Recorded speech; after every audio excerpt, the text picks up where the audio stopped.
Predicate क्या होता है, एग्जांपल से हम पढ़ेंगे। Whatever is said,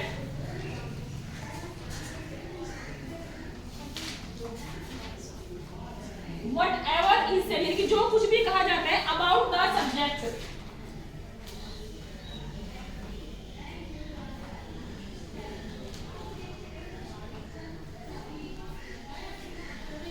is called predicate।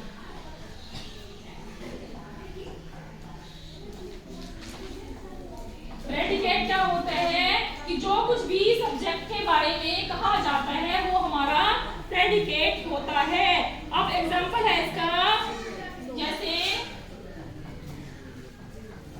he does not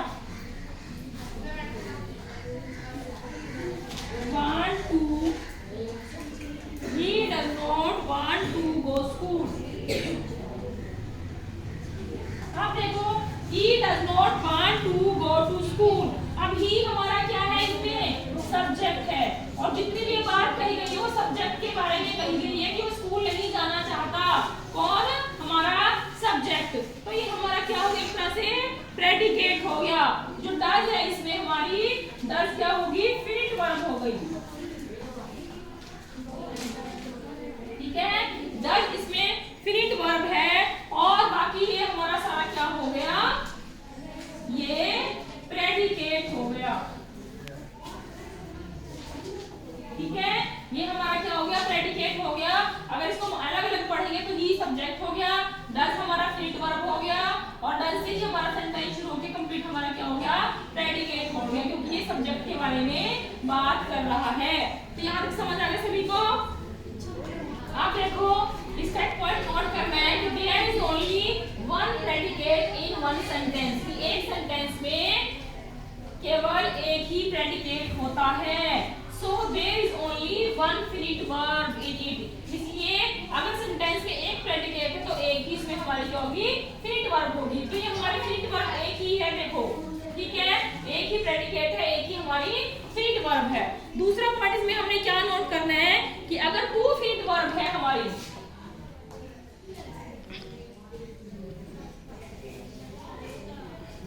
अगर टू फिनिट वर्ब है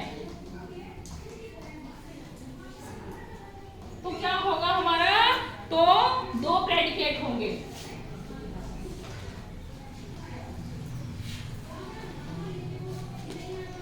अगर सेंटेंस में टू फिनिट वर्ब है तो दो ही हमारे प्रेडिकेट होंगे।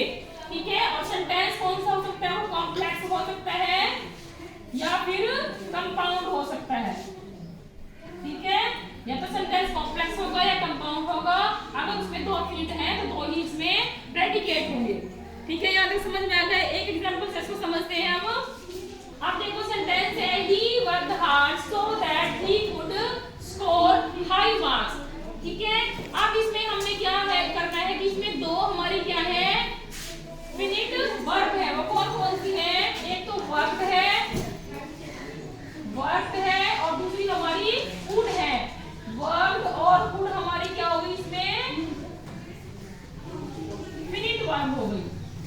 मुझे दो बच्चों को चाहिए था, मेरे को थोड़ा सा वो करवाना है। देखो, वर्क हार्ड, ये टोटल हमारा क्या हो गया, प्रेडिकेट हो गया। क्या हो गया, ये प्रेडिकेट। दूसरा प्रेडिकेट कौन सा है, दूसरा प्रेडिकेट है हमारा could score high marks. Could score high marks, ये भी हमारा क्या हो गया, प्रेडिकेट हो गया। ठीक है, कहने का मतलब है कि सेंटेंस में ही worked hard so that he could score, दो हमारी फिनिट वर्ब हो गई। ठीक है, और दो इसमें हमारे क्या हो गए, प्रेडिकेट हो गए। ठीक है, उसके बाद और सेंटेंस कौन सा हो गया हमारा, ये हमारा सेंटेंस हो गया कॉम्प्लेक्स। ठीक है, ये हमारा सेंटेंस है कॉम्प्लेक्स। कॉम्प्लेक्स कौन सा सेंटेंस होता है, जिसमें दो या दो से अधिक फिनिट वर्ब होती है। ठीक है, और बाकी सबऑर्डिनेट क्लॉज होती है। तो इसमें दो हमारी क्या है, फिनिट वर्ब है, ये भी पहचान होती है कॉम्प्लेक्स सेंटेंस की। ठीक है, नेक्स्ट इसमें है एक एग्जांपल और है, work hard otherwise you will fail. अब ये अदरवाइज सिंबल है, इससे भी तुम पहचान पहचान कर सकते हो कि कौन सा सेंटेंस है जब हमने सेंटेंस पढ़े थे। अब इसमें वर्क हार्ड जो है, वर्क हार्ड हमारा इसमें क्या है,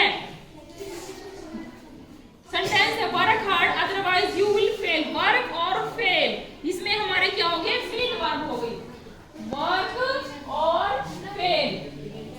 ध्यान देते हैं, वर्क और फेल ये हमारी क्या होगी, इसमें फील्ड वर्ब हो गई। दो फील्ड वर्ब हो गई हमारी इसमें। अब प्रेडिकेट भी हमारे दो होने चाहिए, तो प्रेडिकेट कौन सी है, वर्क हार्ड, और दूसरा हमारा है विल फेल। वर्क हार्ड और विल फेल, ये हमारे क्या हुए इसमें प्रेडिकेट। ठीक है, और सेंटेंस कौन से है, ये कंपाउंड।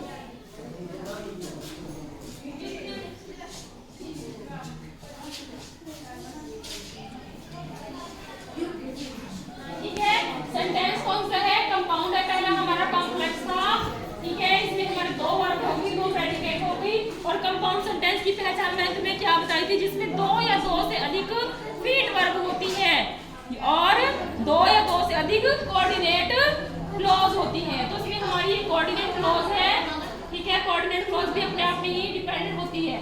नेक्स्ट इसमें है कॉम्प्लेक्स सेंटेंस। कॉम्प्लेक्स सेंटेंस क्या होता है, जिसमें वन प्रिंसिपल क्लॉज होती है,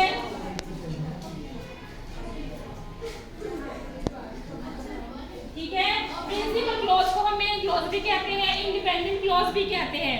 तो हमारा जो सेंटेंस है अगला कॉम्प्लेक्स में, एक हमारी प्रिंसिपल क्लॉज होती है और एक से ज्यादा हमारी क्या होती है, वन और मोर सबऑर्डिनेट क्लॉज होती है।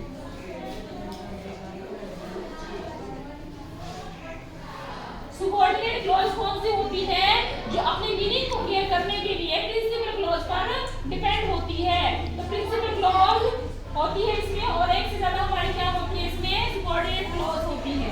ठीक है, अब एग्जांपल है जैसे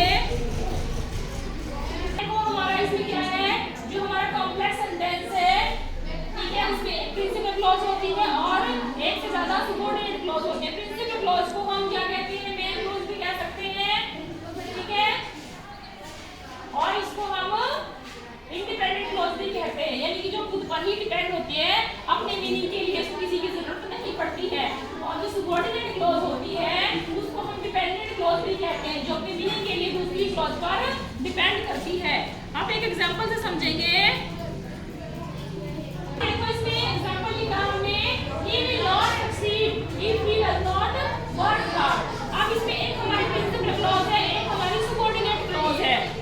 he will not succeed, वह सफल नहीं होगा, तो ये हमारा कंप्लीट सेंस दे रहा है। तो ये हमारा कौन सा हो गया, प्रिंसिपल क्लॉज।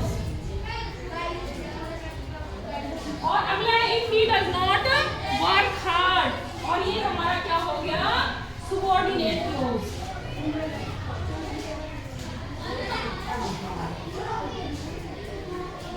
ठीक है, यदि if he does not work hard, अगर वो मेहनत नहीं करेगा तो वो सफल नहीं होगा। तो अपनी मीनिंग के लिए ये प्रिंसिपल क्लॉज पर डिपेंड है। तो इस तरह से सेंटेंस है जिसमें सबऑर्डिनेट भी है और हमारा प्रिंसिपल क्लॉज भी है।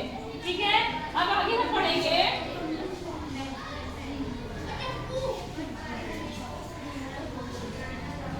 Types of subordinate clause.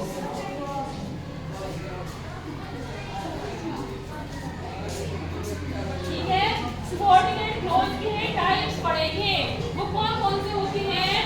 पहला है इसमें नाउन क्लॉज, दूसरा है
वर्ड यूज करना है।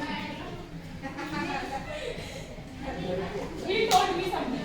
यही पढ़ा था सेकंड उसमें नोट्स में कि replace the whole subordinate clause, जितने भी हमारे subordinate clause है उसको something word के साथ replace कर दो। जो principal clause है उसको लिख के बाद में उसकी जगह something लगा दो। इस तरह हमारा बचा हुआ पार्ट है किसका, subordinate clause का। पहचान तो तुम्हें पता है principal clause की क्या होती है, जो अपना मीनिंग क्लियर करती है। He told me, उसने मुझे बताया। जो सेंटेंस हमारा क्लियर है, ये हमारी principal clause है, यहाँ से हमारी subordinate clause होगी। तो सेंटेंस लिखा कि he told me something। अब हम कैसे फाइंड करेंगे कि ये नाउन क्लॉज है। इसमें देखो समथिंग,